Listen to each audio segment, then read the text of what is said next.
Let's break it down. 20 US states are taking Donald Trump to court over a huge new fee on H-1B work visas.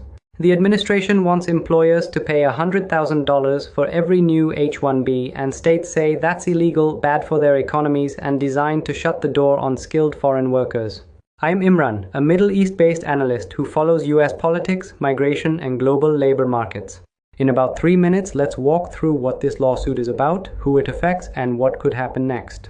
If you like clear, simple breakdowns like this, hit subscribe so you don't miss the next one. First, what did Trump actually do? Until now, companies sponsoring an H-1B worker usually paid a few $1,000s in government fees, roughly in the $2,000 to $5,000 range depending on the case. In September, the Trump administration announced a shock change. From now on, any new H-1B petition would carry a $100,000 federal fee on top of existing costs. The White House says this is about ending abuse of the visa system, making sure companies hire Americans first, and using the money to fund enforcement. The fee doesn't hit people already on H-1B. It applies to fresh applications filed from late September onwards. But for any employer thinking about bringing in a new skilled worker, that price tag changes the math completely. Quick pause. If this kind of breakdown helps you understand what's really going on behind the headlines, please like the video and make sure you're subscribed. It really helps the channel grow. Second, why are 20 states suing? The lawsuit is led by California and joined by 19 other states, including New York, Massachusetts, New Jersey, Washington, and others. They're filing in federal court, and their arguments fall into 3 big buckets. 1. Legal authority. They say immigration fees are only allowed to cover administrative costs, processing applications, running the system, not to raise huge amounts of extra revenue or change immigration policy by making visas unaffordable.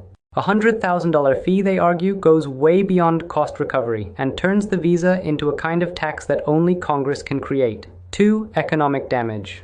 States say this will hit key sectors that rely on H-1B talent: tech, healthcare, education, engineering, and research. If hospitals can't bring in specialized doctors, if universities can't hire foreign professors, if startups can't afford a key engineer, those states lose jobs, investment, and innovation. 3. Workforce shortages. Many of these states already face shortages in areas like rural medicine, advanced manufacturing, or public universities.